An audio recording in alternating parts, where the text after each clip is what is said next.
வணக்கம் நண்பர்களே, முக்கிய செய்திகளை இந்த பதிவில் பார்க்க போகிறோம்.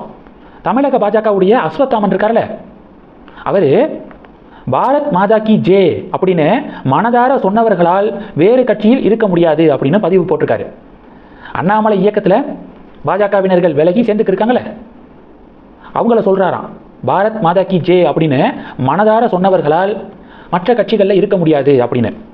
முதல்ல இந்த பாரத் மாதா கி ஜே அப்படிங்கிற இந்த ஸ்லோகன் இருக்குல்ல, இது பிஜேபிக்கு மட்டும் சொந்தமானது கிடையாது. நாட்டை நேசிக்கக்கூடிய ஒவ்வொரு இந்திய குடிமகனுக்கும் சொந்தமானது. எந்த கட்சி வித்தியாசமும் இல்லாமல் எல்லாருமே இதை பெருமையாக சொல்லணும். பாரத் மாதா கி ஜே, ஜெய் ஹிந்த் அப்படின்லாம் சொல்லணும். அது கடமை, ஒவ்வொரு இந்திய குடிமகனுடைய கடமை. ஆனால் தமிழக பாஜகவை சேர்ந்த நிர்வாகிகளுக்கு என்ன எண்ணம் இருக்குன்னா, பாஜக காரன் மட்டும்தான் பாரத் மாதா கி ஜே சொல்லுவான் அப்படிங்கிற எண்ணத்தில் இருக்காங்க. முதல்ல அதிலிருந்து வெளியில் வாங்க அப்படிங்கிறது தான் பொதுமக்களுடைய ஃபீட்பேக்காக இருக்குது. ஒன்று.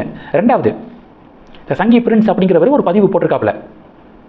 திருவள்ளூர் மாவட்டம் பொன்னேரியில் யாரோ ஒரு அண்ணாமலையுடைய சப்போர்ட்டர் பாஜகவுக்கு எதிராக பேசிட்டாராம். பாஜகவை அழிப்போம் அப்படின்னு பேசிட்டாரு. அதுக்கு தான் அஸ்வத்தாமன், அண்ணாமலை அவர்களே உங்களுடைய கவனத்துக்குள்ளே தான் இதெல்லாம் நடக்குதா அப்படின்னு சொல்லிட்டு கேள்வி கேட்டு வச்சுருந்தாரு. அதுக்கு தான் நம்ம வீடியோவில் சொல்லியிருந்தோம், வீத லீடர்ஸ் இயக்கத்துக்கு இன்னும் பொறுப்பாளர்கள் நியமிக்கப்படலை.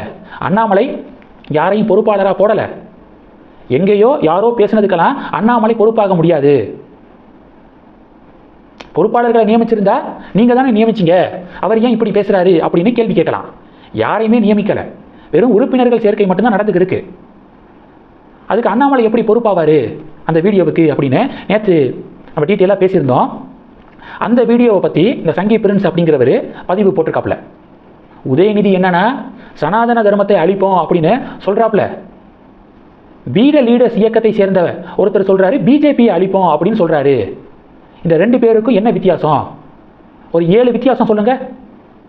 டிஎம்கேவுக்கும் வீத லீடர்ஸ் இயக்கத்தை சேர்ந்தவர்களுக்கும் வித்தியாசத்தை சொல்லுங்கள் அப்படின்னு தமிழக பாஜகவுடைய சோசியல் மீடியா பிரிவுடைய மாநில செயலாளர் இப்படி பதிவு போட்டிருக்காரு. கொஞ்சமாவது லாஜிக் இருக்கா? இப்போது அதிமுக நீட் எக்ஸாமினேஷன் வேண்டான்னு சொல்லுது. தமிழக பாஜக அதிமுகவுடைய பொதுச் செயலாளரான எடப்பாடி பழனிசாமியை தான் நாங்கள் முதல்வராக முன்னிறுத்துவோம் அப்படின்னு சொல்லுது. அப்போ அதிமுகவும் தமிழக பாஜகவும் ஒன்றா? அதிமுக மும்மொழி கொள்கையை வேண்டான்னு சொல்லுது. தமிழக பாஜக அந்த அதிமுகவுடைய பொதுச் செயலாளர் எடப்பாடி பழனிசாமியை தான் நாங்கள் சிஎம் ஆக்குவோம் அப்படின்னு சொல்லுது. ரெண்டு கட்சியும் ஒன்றா? என்ன லாஜிக்கு? அதிமுக 2024 பாராளுமன்ற தேர்தலில் எஸ்டிபிஐயோட கூட்டணி வச்சாங்க. எஸ்டிபிஐயோடு கூட்டணி வச்ச அதிமுகவுடைய தலைவர் எடப்பாடி பழனிசாமியை முதல்வர் வேட்பாளராக அறிவித்தது தமிழக பாஜக. இன்னைக்கு இந்த தமிழக பாஜக தேசியத்தை பற்றியும் சனாதன தர்மத்தை பற்றியும் மற்றவங்களுக்கு பாடம் எடுக்குது அப்படிங்கிறதான் பொதுமக்களுடைய ஃபீட்பேக்காக இருக்குது. தமிழக பாஜக கட்சியை குறை சொல்லலைன்னா, ஆனால் தமிழக பாஜகவில் இன்னைக்கு பொறுப்பில் வந்து உட்காந்துருக்காங்களா சில பேர், தங்களுடைய சுயநலத்துக்காக கட்சியையே அடகு வச்சுட்டாங்க. அந்த தமிழக பாஜகவை தான் நாங்கள் எதிர்க்கிறோம். மற்றபடி பிஜேபி மேலே எங்களுக்கு கோபம் கிடையாது. தமிழக பாஜகவில் பொறுப்பில் இருக்கிறவங்களை நாங்கள் டோட்டலாக நிராகரிக்கிறோம் அப்படிங்கிறதான் வீத லீடர்ஸ் இயக்கத்தை சேர்ந்தவர்களுடைய பதிலடியாக இருக்குது. இதெல்லாம் பெரிய பரபரப்பை ஏற்படுத்தியிருக்கு. அடுத்து என்ன பார்க்க போகிறோம்? தமிழ் மாநில காங்கிரஸ் இருக்காங்களே, அவங்க என்டிஏலேருந்து விலகிற முடிவில் இருப்பதாக செய்திகள் வலம் வருது. தேசிய ஜனநாயக கூட்டணியிலிருந்து தமிழ் மாநில காங்கிரஸ் வெளியேற போகிறாங்களாம்.